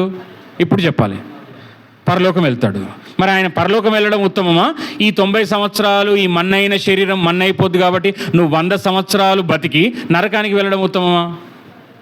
పరలోకం వెళ్ళడమే కదా. మరి యేసుప్రభు ఈ లోకానికి వచ్చిందే నశించిన దాన్ని వెతికి రక్షించడానికి వచ్చాడు కనుక యేసు అను మాటకు అర్థము రక్షకుడు. దేనికి రక్షకుడు? నీ ఆత్మకు రక్షకుడు. నువ్వు ఈ లోకం విడిస్తే, దేవుణ్ణి అంగీకరించకపోతే నువ్వు నరకానికి వెళ్తావన్న ఉద్దేశంతో వచ్చాడు. ఇక్కడ ఆ మాట అన్నాడు, పరిపెత్తుకొని ఇంటికి పొమ్మని నీతో చెప్పుచున్నాను అనేను. నేను ముగిస్తున్నాను. 11వ వచనం. 5వ వచనంలోనేమో నీ పాపములు క్షమించబడి ఉన్నవి అని అన్నాడు, వారి విశ్వాసమును చూచి. 9వ వచనంలో క్వశ్చన్ వేశాడు, పరిపెత్తుకొని నడవడం సులభమా, మీ యొక్క పాపాలు క్షమించబడినవని అనడం సులభమా? ఇప్పుడు చూడాలి నన్ను. ఇప్పుడు ఆ ప్రజలంతా మొట్టమొదట చెప్పిన మాట ఏంటి? నీ పాపములు, 5వ వచనంలో నీ పాపములు క్షమించబడి ఉన్నవి అని చెప్పాడు. 9వ వచనంలో ఎవరికి క్వశ్చన్ వేశాడు? ఆ శాస్త్రులు పరిసయ్యులకు వారి మనసులో అనుకుంటే, పరిపెత్తుకొని నడవడం సులభమా, నడుమని చెప్పడం సులభమా, నీ పాపములు క్షమించబడినవని చెప్పడం సులభమా అన్నాడు. ఫస్ట్ చెప్పిన మాట ఏంటి? పాపములు క్షమించబడి ఉన్నవి. ఇప్పుడు ఆ పాపములు క్షమించబడి ఉన్నవి అని చెప్పిన మాటకు అర్థము ఆ రెండో మాట ఏంటి? 11వ వచనంలో నీ పరిపెత్తుకొని నడువు అన్నాడు. ఇప్పుడు మొదటి మాట చెప్తే బయటికి కనబడదు. నీ పాపలు క్షమించబడినవి అని అన్నాడు, బయటికి కనబడుతుంది? అది కనబడదు. మరి రెండోది నెరవేరలేదనుకో, ఫస్ట్ది నిరూపించడానికే దేవుడు రెండోది చేశాడు. అంటే పాపములను క్షమించే అధికారము యేసు ప్రభు వారికి ఉందని నిరూపించాలంటే దేవుని మాటను బట్టి ఆయన పరిపెత్తుకొని లేచి నిలబడాలి. ఆటోమేటిక్గా రెండో మాట బట్టి ఆయన లేచాడంటే మొదటి మాటకు ఆయన కట్టుబడి ఉండి దాన్ని నిరూపించాడని వారికి విశ్వాసం కలుగుద్దా, కలగదా? ఈయన పరిపెత్తుకొనే లేవుమని అంటున్నాడు అంటే మొట్టమొదటి చెప్పిన మాట ఏంటి? పాపములు క్షమించబడి ఉన్నవని. అంటే రెండోది నిరూపించడానికి ఫస్ట్ది చేశాడు. మనకేం కావాలి? రెండోది మాత్రమే కావాలి. ఫస్ట్ దానికి మీరు ఎక్కువ డీల్ చేయొద్దు, ఎందుకంటే నాలో దేవునికి వ్యతిరేకమైనవి ఉన్నాయి కాబట్టి అవి మాట్లాడితే నేను నొచ్చుకుంటా. నాకు కావాల్సింది ఏంది? నేను ఎలా ఉన్నా సరే నాకు దీవెన కావాలి. ఏం కావాలి? నయమానికి కూడా అంతేనంట, పరాక్రమశాలి అంట. కానీ లోపల చిన్న బ్రాకెట్లో పిహెచ్డి కాదు, కుష్టు రోగి. నేను తెలుగు చదువుకునేటప్పుడు నాకు మొదటి నుంచి ఎందుకో కానీ తెలుగు అంటే చాలా ఇష్టం. తెలుగు అన్నా, తెలుగు సాహిత్యం అన్నా చాలా ఇష్టం. నేను 10th క్లాస్లో చదువుకున్నప్పుడు ఆమె అనేది, నీ రైటింగ్ బాగుంది కానీ ఒక మాట, రైటింగ్ బాగుంది, సూపర్, బాగా రాస్తున్నావు, కానీ అక్షర దోషాలు చాలా ఉన్నాయి అన్నది. ఆమె విజయవాడ, పెద్ద ఆవిడ. నేను 10th క్లాస్. నాకు తెలుగు అన్నా, తెలుగు సాహిత్యం ఎవరు మాట్లాడినా చాలా ఇష్టం. ఇంకోటి ఏంటంటే, మీకు మంచి తెలుగు రావాలంటే తెలుగు బైబిల్ చదవాలి, ఇంగ్లీష్ బాగా రావాలంటే ఇంగ్లీష్ బైబిల్ బాగా చదవాలి. ఆమె అన్నమాట నాకు ఎందుకు గుర్తు అంటే, అప్పటికి ఇంకా నేను రక్షించబడలేదు. అంటే నయమాను కూడా అంతే, పరాక్రమశాలి, బ్రాకెట్లో కుష్ఠరోగి. రైటింగ్ చాలా బాగుంది కానీ బ్రాకెట్లో అక్షర దోషాలు ఉన్నాయి. నువ్వు లోపల కుష్టి పెట్టుకొని ఖద్దరు ఐరన్ బట్టలు వేసుకుంటే బయటికి ఏం కనబడుతుంది? ఖద్దరే కనబడుతుంది. కానీ నీ లోపల ఉన్న కుష్టి ఎవరికి కనబడుతుంది? దేవునికి కనబడుతుంది. ఇక్కడ పక్షవాయువు గలవానికి ఉన్న అసలు ప్రాబ్లము దేవుడికి కనబడ్డది. ఏంటి? వాడి పాపములు క్షమించబడలేవు. వాని పాపాలు క్షమిస్తే వాడు పరుపునెత్తుకొని వెళ్ళగలడు. అంటే నిజమైన ఆత్మీయులు రూట్ కాజ్ ఏది ఉందో అది చూస్తారు, పైన పైన చూడరు. చక్కగా వచ్చాడా, తెల్లని వస్త్రాలు, ఉపవాసం ఉన్నాడా, పరిచయుడు కూడా చేస్తాడు, ఇవన్నీ దశం భాగం ఇస్తాడు. నేను చిన్నప్పటి నుంచే చేస్తున్నా అన్నాడు ఒక యవనస్తుడు. చేశాడా లేదా? వారంకు 2 సార్లు ఉపవాసం ఉంటాడంట. ఈ సుంకరి వలనైనను నేను వ్యభిచారం చేయట్లేదు, ఏం చేయట్లేదు ఇట్లా అంటే ఎవరు నీతిమంతులుగా తీర్చబడి వెళ్ళారు దేవుడి దగ్గరికి, దేవుడి సన్నిధి నుంచి? సుంకరి. అంటే ఎవరు తగ్గించుకొని తమ హృదయ స్థితిని ఉన్నట్టుగా చెప్పుకున్న వాళ్ళు, యథార్థంగా ఉన్న వాళ్ళ దగ్గర నుంచే దేవుని దగ్గర నుంచి జవాబు కానీ ప్రార్థన కానీ వస్తుంది. లేదంటే మనం సుమన్నం కొట్టిన సమాధుల్లాగా ఎలా వచ్చామో అలాగే తిరిగి వెళ్ళిపోతాం. ఇక్కడ చూడండి 12వ వచనం, తక్షణమే వాడు లేచి. ఇప్పుడు యేసుప్రభు చెప్పాడు వాడు పక్షవాయువు గల వానితో ఉన్నాడు. ఎంతకాలమో అని మనకు మెన్షన్ చేయబడలేదు. ఆయన రాగానే తక్షణమే లేచాడు అని అంటే విశ్వాసం ఉంచితేనే కదా. అందుకే బైబిల్లో నేను అంతకుముందు కూడా చెప్పాను, వెంటనే తన ఆత్మలో వాళ్ళు ఏదైతే అనుకుంటున్నారో, ఏమనుంది ఇక్కడ, వెంటనే తన హృదయంలో ఏమైతే అనుకుంటున్నారో దాన్ని బట్టి 8వ వచనంలో వారు తమలో తాము ఇలా ఆలోచించుకున్నట్టుగా యేసు వెంటనే తన ఆత్మలో ఇలా అనుకున్నాడు. ఇక్కడ కూడా ఒక మాట ఉంది, తక్షణమే. వెంటనే, ఇక్కడ తక్షణమే అంటే ఉన్న పాటున ఏం చేశాడు? వాడు లేచి. ఇక్కడ కూడా 3 ఈ 12 వచనాల్లో మనం 3 గుంపులను చూసాం. ఏమేంటి? వాక్యం వినేవారు, స్వస్థత కోసం వచ్చిన వాళ్ళు, ఆయనను విమర్శించి ఆయనలో తప్పులు వెతుకుదామన్న వాళ్ళు, శాస్త్రులు. 3 గుంపులు ఉన్నాయి. మరి ఈడ కూడా ఇంకొక 3 మాటలు చెప్పాడు. నేను అది ఎక్కువ సమయం తీసుకోను, అయిపోయింది. 12వ వచనంలో వాడు లేచి, ఫస్ట్ ఏం చేయాలి? వాడు తక్షణమే మాట విని లేచి పరుపు ఎత్తుకొని, 2, 3వది నడిచిపోయాను. ఏం చేయాలంటే ఫస్ట్ వాడు ఏం చేయాలి? ఆ వ్యక్తి ఏం చేయాలి? ఫస్ట్ లేవాలి, 2 పరుపు ఎత్తుకోవాలి, 3 వారి ఎదుట నడిచి పోవాలి. పోతే వారు విభ్రాంతి నుండి మనం ఇలాంటి కార్యములు ఎన్నడూ చూడలేదని చెప్పుకొనొచ్చు దేవుణ్ణి మహిమపరిచిరి. మరి ఇలాంటి కార్యములు అంటే స్వస్థత చేయడం కూడా అవ్వదు. అంటే మనం అనుకోవచ్చు, అంటే చీకటి శక్తులకు కూడా అధికారాలు ఉన్నాయి, నాకు ఫస్ట్ తెలియదు. అంటే మరి దేవుని శక్తి ఎలా ఉందో చీకటి శక్తులకు అధికారం ఉంది, వెలుగుకి ఎంతమంది ఉందో వెలుగు సంబంధులకు ఎలా అధికారం ఉందో చీకటి సంబంధులకు అధికారం ఉందంటే, నేను అంటే అప్పుడే రక్షించబడి మా వాక్యం నేర్చుకుంటున్న క్రమంలో దేవుడు నాకు చెప్పిన మాట ఏంటంటే, నిర్గమకాండంలో రిఫరెన్స్ ఏం చూడొద్దు కానీ, ఆయన కర్ర వేస్తే ఏమవుద్ది? పాము అవుద్ది. మరి అక్కడ ఫరోకు సంబంధించిన గారడి వాళ్ళు, మంత్రగాళ్ళు, శకునగాండ్రులు గాళ్ళు కూడా పాములేస్తే, కర్రలేస్తే ఏమైనాయి అంటే వారికి శక్తి ఉందా లేదా? అంటే ఫరో సాతానికి సాదృశ్యం. సాతాను సంబంధమైన వ్యక్తులకు శక్తులు ఉంటాయా ఉండవా? ఆ లేఖన భాగాన్ని బట్టి చూస్తే. కానీ ఏమైంది? వారికి శక్తి ఉంటుంది. కానీ ఏ పాము ఎవరిని మింగేసింది? దేవుని శక్తి అనే మోషే యొక్క పాము ఆ మిగిలిన శక్తుల్ని మింగేసింది. అంటే అందుకే అంటాడు కదా, మీలో ఉన్నవాడు లోకంలో ఉన్నవానికంటే గొప్పవాడు. అంటే శక్తి ఉండొచ్చు, చీకటి ఉండొచ్చు, నీ వెలుగు అంతకంతకు తేజరిల్లుతుంది అనుకో నువ్వు ఆత్మీయంగా, నీలో ఉన్న చీకటి, నీ చుట్టూ ఉన్న చీకటి ఏమవుద్ది? పోతుంది. అందుకే చెప్పాను కదా, వేడివేడిగా ఉన్న గిన్నె మీద ఈగలాడడం కానీ, దోమలు తిరగడం కానీ, చీమలు రావడం కానీ, వేడివేడిగా ఉన్న దాని మీద వస్తాయా? ఎందుకు? కాలిపోద్ది కదా, కరెక్ట్ చెప్పారు. వంట చేసే వాళ్ళకి బాగా తెలుస్తుంది. ఏమైంది? కాలిపోతుంది అంటే నశించిపోద్ది. మరి ఆత్మీయంగా వాక్యంతో ప్రార్థనతో వేడిగా ఉన్న వారి దగ్గరికి చీకటి శక్తులు కానీ అపవాది సంబంధమైన వాళ్ళు కానీ టచ్ చేయడము, ఆడుకోవడము, చుట్టూ తిరగడము అవుతుందా? వీడు ఎప్పుడైతే చల్లారిపోతాడో ఉండాల్సినవి అన్నీ ఉంటాయి. అందులో ఏముంటాయి? పైన ఈగలు ఉంటాయి, లోపల చీమలు ఉంటాయి, అన్నీ ఉంటాయి. 4 రోజులు అయితే బొద్దింకలు, వాటికి సంబంధించిన సంతానం అన్నీ అందులో ఉంటాయి. అదే వేడిగా ఉంటే ఉండదు. మరి ఎందుకు ఇక్కడ వస్తే మీకు మంట పెట్టడము అంటే, వాక్యము చేత మంట పెట్టడము అంటే, అందుకే అంటాడు కదా, ఎంఐ మార్గంలో వెళ్తున్నప్పుడు ఆయన మాట్లాడుతున్నప్పుడు మన హృదయంలో మంట పుట్టలేదా? మరి నీకు మంట పుడుతుందా? కోపం వస్తుందా దేవుని మాట నీకు దగ్గరికి వచ్చినప్పుడు? ఆ ఎంఐఎం మార్గంలోకి వెళ్తున్నప్పుడు వారి లోపల ఏం కలిగిందంట? మంట కలగలేదా అన్నాడంట. మరి నీకు మంట కలుగుతుందా? కోపం వస్తుందా? శాస్త్రుల గుంపులో ఉన్నావా? ఓన్లీ నా గురించి చెప్తే చాలు అని అంటే విమర్శించిపోదాం అనుకుంటున్నావా? ఈడ 3 చేయాలి. ఆయన కూడా లేవాలి. ఫస్ట్ ఏం చేయాలి? లేవాలి. 2 తన పరుపును ఎత్తుకొని తీసుకోవాలి. మళ్ళీ ఇంకోటి నడవాలి. మరి నీ ఉన్న పాప స్థితిలోనే ఉంటూ నువ్వు ఉన్న ఆ ఓటమిలోనే ఉండడం దేవుని చిత్తము కాదు. ఇక్కడ పరుపెత్తుకొని పోన్నాడంటే, లేకపోతే ఆ పరుపు ఉంటే మళ్ళీ చేంజ్ చేస్తాడు. పరుపు ఆడనే ఉంచాడు అనుకో, ఏం చేస్తాడు అంటున్నా? అలవాటు తిన్న పానం కదా, చెప్పాలి. మళ్ళీ చేంజ్ చేస్తాడు, కూర్చుంటాడు, వీలైతే పడుకొని కూడా పనుకుంటాడు. ఇదే బాగుంది. ఇప్పుడు 38 సంవత్సరాల వ్యక్తి, కోనేటి దగ్గర ఉన్న వ్యక్తి ఏం చేశాడు?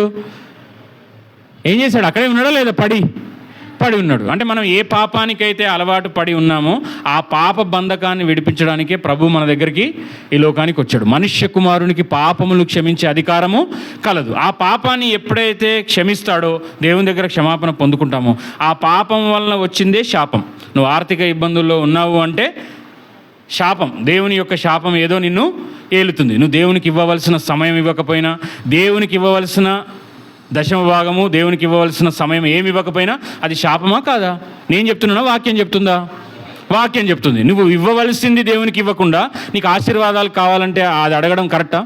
మొట్టమొదటి ఏం చేయబడాలి? నీ పాపము క్షమించబడాలి. నీకు అనారోగ్యం ఉంది, నీకు చెడు వ్యసనాలు ఉన్నాయో, లేకపోతే నువ్వు చేసిన దోషం, మీకు మేలు కలగకున్నట్లు మీ దోషములే కారణమని బైబిల్లో ఉంది. మన దోషాన్ని బట్టి, మన పాపాన్ని బట్టి మనకి ఏదైనా అనారోగ్యం వస్తే, మొట్టమొదట అనారోగ్యం నుంచి మనం బాగుపడాలంటే ఏం కావాలి? మనం క్షమించబడాలి. క్షమించబడితే ఆటోమేటిక్ ఏమవుద్ది? వస్తుందా రాదా? ఇప్పుడు ఈయన పాపములు క్షమించబడ్డాయి 5వ వచనంలో. 12వ వచనంలోకి లేచి కూర్చున్నాడా లేదా? కూర్చున్నాడు. కాబట్టి దేవుడు మనల్ని నడిపించాలని, ఉన్నతమైన తన అడుగుజాడల్లో నడిపించాలని, మన పాపములు క్షమించబడడం ద్వారానే మనకు స్వస్థత, మన యొక్క ఆర్థిక ఇబ్బందులు తొలగిపోవాల్సిన శాపాలు పోవాలంటే మొదట ఆయన రాజ్యమును నీతిని వెతుకుడి, అప్పుడు అవన్నీ అనుగ్రహించబడతాయి. ఈయనకు పాప క్షమాపణ పొందుకున్నాడు, అప్పుడు అవన్నీ అంటే ఆరోగ్యం వచ్చిందా లేదా? అందులోకి వెళ్ళి ఈయనకి ఏం కావాలి? పక్షవాయువు గల దాంట్లో నుంచి విడుదల పొందాలి. మరి ఇక్కడ మనం ఈ లేఖన భాగాల్లో నుంచి గమనించాల్సిన విషయాలు, వారికి ఆ పట్టుదల ఉంది. ఆ 4 తీసుకురావడం వల్లనే ఆయన బాగుపడ్డాడు. ఒప్పుకుంటారా? ఒప్పుకోరా? మరి నిన్ను ఎవరు మందిరానికి నడిపించారో, ఎవరు సాక్ష్యం చెప్పి, ఎవరు నీ కోసం ప్రార్థన చేసి, ఎవరు నువ్వు కృంగిపోయి ఉంటే కొన్ని ప్రోత్సాహమైన మాటలు చెప్పి నిన్ను బలపరిచారో వారి కోసం ప్రార్థన చేస్తున్నావా?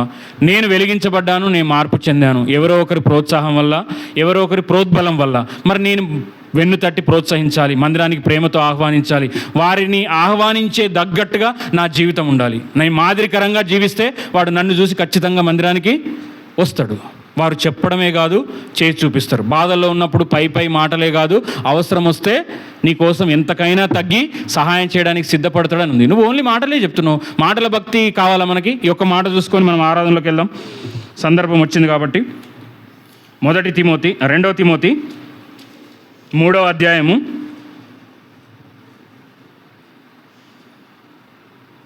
5వ వచనం. గట్టిగా చదవాలి, అందరూ చదవాలి, వీలైతే అండర్లైన్ చేసుకోవాలి అందరూ.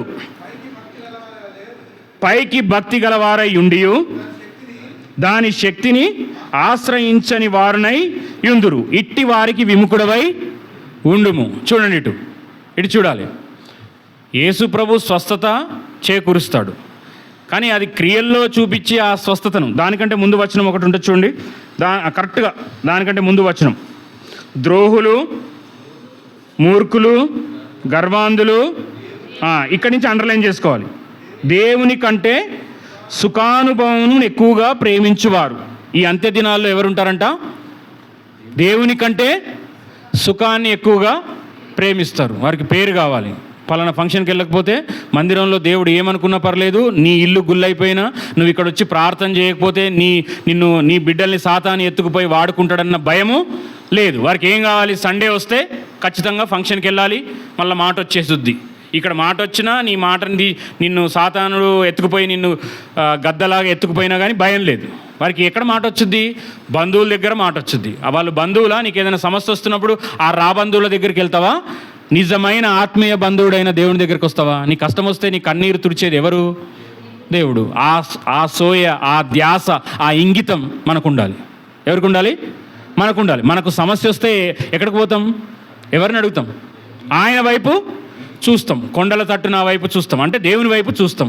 మరి నీకు సండే రోజే ఇంపార్టెంట్ వర్క్స్, సండే రోజే బిజినెస్ డీలింగ్స్, సండే రోజే ఎగ్జామ్స్, ఇంకా సండే రోజే చావులకు వెళ్ళాలి. మరి నువ్వు వెళ్ళకపోతే ఆపేస్తారు కదా మరి. ఎందుకంటే నువ్వు చాలా ఇంపార్టెంట్, నువ్వు విఐపి కదా, నువ్వెంతో ఆత్మీయుడివి. నువ్వు వాడికి వెళ్ళి వాక్యము నీ ప్రజెన్స్ రాగానే ఎంతోమంది జీవితాన్ని సమర్పించుకొని బిల్లిగ్రహంలాగా, అబ్బా ఈయన సన్నిధి వచ్చింది, ఎంతో ప్రార్థనలు నా కోసం 40 రోజులు ఉపవాసం ఉండి ప్రార్థన చేశాడు, నా ఆత్మని ఈయన దేవునికి అప్పగిస్తున్నాను, మీరు సేవించే దేవుని నేను వెంబడిస్తున్నాను అని చెప్పే వాళ్ళు ఉన్నారు ఇక్కడ. సండే ఎగ్గొట్టే వాళ్ళు. అంతటి ఆత్మీయ శక్తి ఉందా? యేసు ప్రభు లాంటి వారే సమాజ మందిరంలో బోధించడం కానీ ప్రార్థించడం కానీ మానలేడు అలవాటుగా. మరి నువ్వు తుమ్మితే ఊడిపోయే ముక్కు లాంటి విశ్వాసం మనది.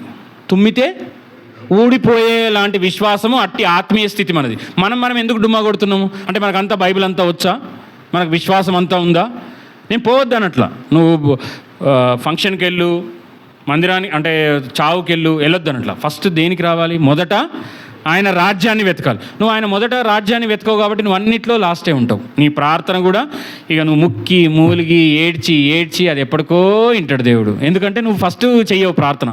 అప్పుల వాళ్ళందరిని అడిగిన తర్వాత దేవన ఆర్థిక ఇబ్బందులు తీర్చు. నువ్వు ఎక్కడ ప్రాధాన్యత ఇస్తున్నావు దేవుడికి? మొదటి స్థానం ఇస్తున్నావా, చివరి స్థానం ఇస్తున్నావా? నన్ను ప్రేమించే వారిని నేను ప్రేమిస్తున్నాను, నన్ను గణపరిచేవాడిని నేను గణపరచు. నువ్వు దేవుని గణపరచవు, నిన్ను మాత్రం గణపరచాలి. నిన్ను దీవిస్తూనే ఉండాలి. దీవించి నువ్వు మందిరానికి రాకుండా ఇంకా పెద్ద పెద్ద కోట్లు వేసుకొని నువ్వు ఆ ఫంక్షన్కి ఈ ఫంక్షన్కి వెళ్ళి ఫోటోలు దిగితే ఎవరికి ఉపయోగం? నువ్వు నరకానికి వెళ్తావా, దేవుని సన్నిధికి వస్తావా? చెప్పాలి. దేవుని సన్నిధానికి వస్తేనే నీ జీవితము బాగుపడుతుంది. అందుకే అండి మనము బైబిల్లో పదే ఉంది. మీరు రాజుల గ్రంథం చూస్తే వారు బాగాలేనప్పుడు మందిరానికి వస్తారు, ఆరోగ్యం బాగాలేనప్పుడు మందిరానికి వస్తారు, గర్భఫలం లేనప్పుడు మందిరానికి వస్తారు, కుటుంబంలో తినడానికి 4 గింజలు లేనప్పుడు మందిరానికి వస్తారు. ఎంతో భారం, ఎంతో తపన, అన్ని పనులు చేస్తారు, తగ్గించుకుంటారు, ఏ పని చెప్తే ఆ పని చేస్తారు. కొంచెం స్థిరపడి బాగుపడి 4 ముద్దలు లోపలికి పోయినాక మంచిగా స్థిరంగా ఉన్నప్పుడు మందిరము వెళ్ళాలంటే వర్షము మబ్బుంది, వేడివేడిగా ఏమన్నా చేసుకొని నవ్వుతున్నారు ఏంది? ఏం చేయాలంట? వేడివేడిగా ఏమన్నా చేసుకొని తినాలంట. నువ్వు వాక్యం తినాలా? వేడివేడిగా ఏమైనా చేసుకుంటే వాడు కూడా వేడివేడిగానే తింటాడు. నువ్వు ఇంటికాడు ఉంటే వేడివేడిగా వానికి బజ్జీ అవుతావు, ఇక్కడ వేడిగా ఉంటే నీ మీద ఏమీ వాలదు. మరి మీరు ఎలా ఉండాలని అంటే మీకు చెప్పాలి, రావాల్సిన అవసరము రావద్దు. నేను దేవుని నమ్ముకున్నప్పుడు సెవెంత్ డే అడ్వెంటిస్ట్ అని ఒక సంస్థకు చెందిన వాళ్ళు ఉన్నారు. నేను ముగిస్తా. ఒక సంఘం, అది సెవెంత్ డే అడ్వెంటిస్ట్ అని. నేను మా సిస్టర్ రాజమండ్రిలో చదువుతుంది, JNM 3rd year. నేను అప్పటికి దేవుని నమ్ముకోలేదు, అన్యుడిని నేను. నాకు చెప్పిన మాట అంటే నాకు అప్పుడు చెప్పినవి అన్నీ రీకాల్ అయ్యి గుర్తొస్తుంది.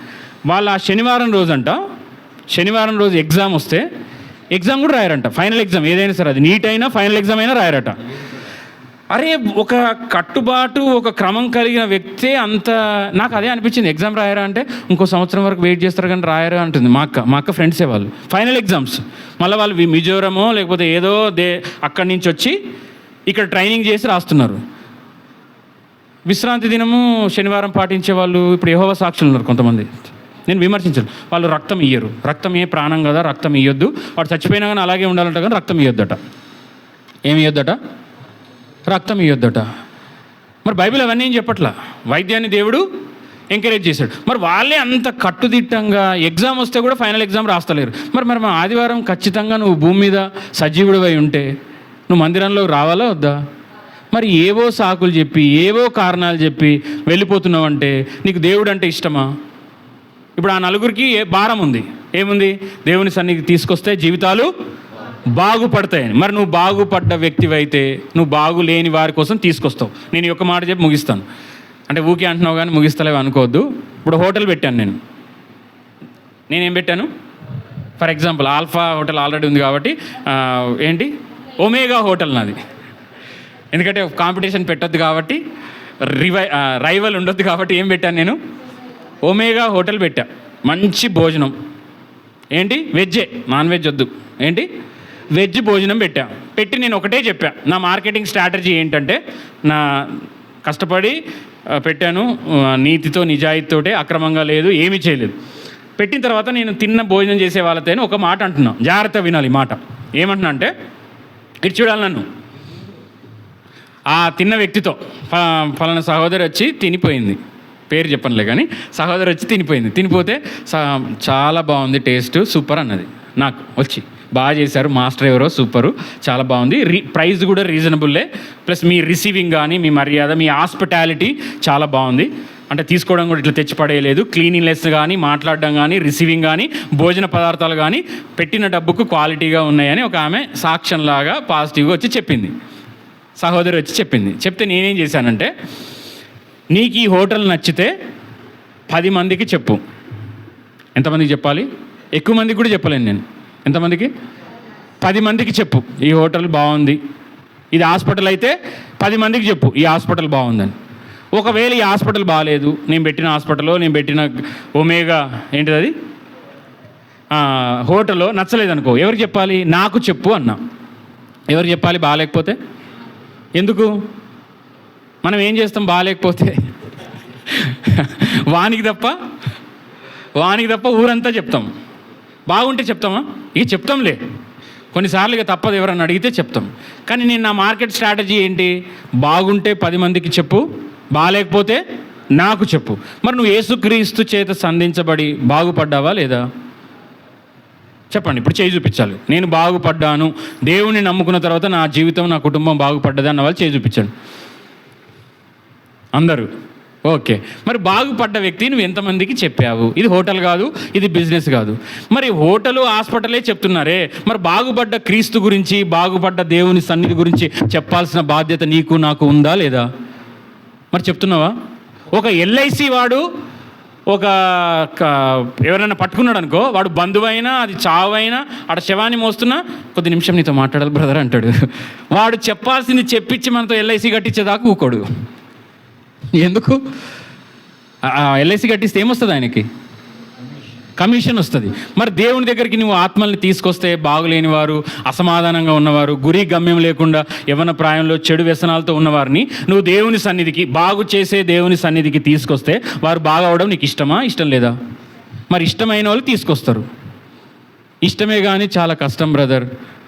నన్ను బట్టే వాళ్ళు మందిరానికి వస్తలేరు, నువ్వే చక్కగా లేవు, నేను ఎట్లా రావాలి అన్నట్టుగా మన జీవితాలు ఉండొద్దు. ప్రభువు పేరిట ప్రేమతో చెప్తున్నా, మనం ప్రభువుకు మాదిరిగా వెలుగుగా జీవిస్తే మనం చెప్పిన దాన్ని బట్టి కాక మనం జీవించే జీవిత విధానము ప్రవర్తనను బట్టి కూడా ఆ జీవం గల దేవుణ్ణి అంగీకరిస్తారు. అప్పుడు పాపములను క్షమించే అధికారం గల దేవుడు ఉన్నాడని వారు గ్రహిస్తారు. వారు 10 మందిని తీసుకురారా?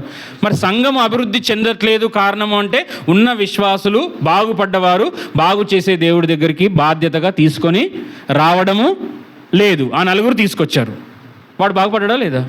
మరి నువ్వు తీసుకొస్తే ఆంధ్రేయ కూడా పేతురుని తీసుకొచ్చాడు. ఆంధ్రేయ సైలెంట్, దాగి ఉండి సేవ చేసే వ్యక్తి. 5 రొట్టెలు 2 చేపలు కూడా ఉంటే ఇగో ఈ పిల్లోడి దగ్గర ఉన్నాయన్నాడు, మళ్ళీ సైలెంట్గా ఉంటాడు. పేతురులాగా అన్నిటికి ముందుకు పోడు, కానీ పేతురుని తీసుకొచ్చాడు. పేతురు తీసుకురావడం వల్ల పేతురు మాట్లాడి ధైర్యంగా నిలబడితే ఎన్ని వేల మంది రక్షించబడ్డారా లేదా? నువ్వు తీసుకొచ్చే వ్యక్తి ఏ పేతురు అవుతారో, ఏ నయమాన్ అవుతాడో, ఇశ్రాయేల్లో దేవుడు ఉన్నాడని తెలుసుకునే ఏ నయమాను నువ్వు బాగు చేసే పరిస్థితుల్లో ఆ చిన్నది చెప్పింది. మరి నువ్వు చెప్పావా? ఒక్క సాక్ష్యం ఈ దేవుడి గురించి చెప్పావా? మరి చెప్పాల్సిన బాధ్యత మనకు లేదా? మనం దేవుని అక్కడ వారు చేసిన దాన్ని బట్టి దేవుడు ఆ విభ్రాంతి నుండి వారు దేవుని ఆరాధించారు. మనం ఆరాధిస్తున్నాం కరెక్టే. మరి మన బాధ్యత ఓన్లీ ఇక్కడ ఆరాధించి వెళ్ళిపోవడమా, నశించిపోయే ఆత్మలను దేవుని మందిరానికి తీసుకురావాలమా? చెప్పాలి. ఇక్కడ ఆరాధించాలి, నశించిపోయే ఆత్మల్ని దేవుని మందిరానికి తీసుకురావాలి. మీకు ఇదే గుర్తు రావాలి. హోటల్ ఏదైనా చూసినా, హాస్పిటల్ ఏదైనా చూసినా మౌత్ టాక్ అంటాం కదా. మన ప్రభువుకి ఏం లేదు. నువ్వు వారు వచ్చి వారి జీవితాలు దేవుని సమర్పించుకుంటే వారి జీవితాల్లో దేవుడు అద్భుత కార్యాలు చేస్తాడు. ఒక జీవితాన్ని ఒక కుటుంబాన్ని బాగు చేసే క్రెడిట్ నీకు ఉంటుందా, ఉండదా? ఒక ఆత్మను నశించిపోకుండా తిప్పితే వారు ఆకాశం మండలంలో ఏంటంట ప్రకాశించే నక్షత్రాలలాగా ఉంటారు అని ఉంది. నీతిమంతులు ఇచ్చు ఫలము జీవవృక్షము, నీతిమంతులు ఇతరులను రక్షిస్తారు అని ఉంది సామెతల్లో. కాబట్టి మీరు ఇప్పుడు మనం ఆరాధించే క్రమంలో బాధ్యతగా ఇక్కడ మనం ఆత్మతో సత్యముతో దేవుడికి పాపములు క్షమించే అధికారం గల వాడిగా ఉన్నాడు. మన పాత రోత జీవితంలో నుంచి క్షమాపణ పొందుకున్నాం కాబట్టి మనం ఇప్పుడు ఏమై ఉన్నామో అది దేవుని కృప వల్ల ఉన్నామని మనం ఆరాధన చేద్దాము. అదేవిధంగా మందిరాన్ని విడిచిన తర్వాత కూడా మన బాధ్యత ఏమై ఉండాలి? ఆ నలుగురు వ్యక్తుల్లాగా ఎవరైతే పడి చెడి ఉన్నారో, పాపంలో పడి ఉన్నారో, లోకంలో పడి ఉన్నారో, ఓటమిలో పడి ఉన్నారో, నష్టాల్లో పడి ఉన్నారో, గురి గమ్యం లేక, సమాధానం లేక ఆత్మహత్యలు చేసుకుందాం అనుకున్న ఏ ఒక్కరున్నారో, ఏ ఒక్కరిని నీ ద్వారా దేవుడు సంధించి వారి జీవితాన్ని కడతాడో వాటిని ఏం చేస్తాడు? ఆయన పరుపుని సాక్ష్యంగా మార్చాడు. నీకున్న బలహీనతని దేవుడు ఏం చేస్తాడు?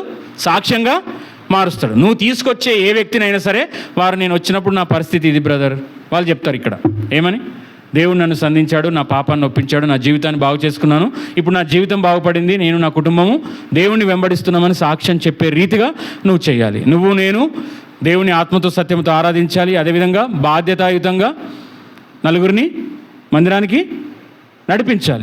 నడిపించాలా లేదా? నడిపించాలంటే మొట్టమొదటి వారి కోసం ఏం చేయాలి? భారంగా ప్రార్థించాలి. ప్రార్థనతో సంధించు. ఏం చేయాలి?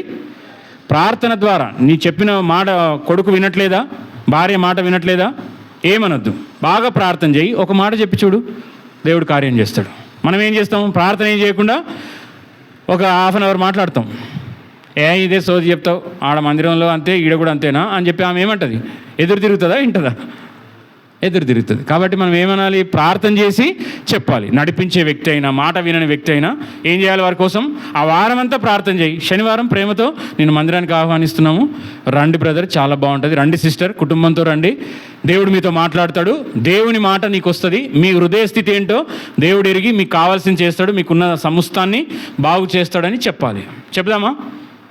చెప్పుదా అన్నవారు ఆత్మతో సత్యంతో దేవుని ఆరాధించి ఓన్లీ మాటల భక్తే కాకుండా పైకి భక్తి గలవారమని చెప్పుకోకుండా దేవుని శక్తిని కూడా మనం చూపించాలి, మనం ఆశ్రయించాలి, దేవుని శక్తిని చూపించాలి. దేవుడి కొద్ది మాటలు దీవించండి.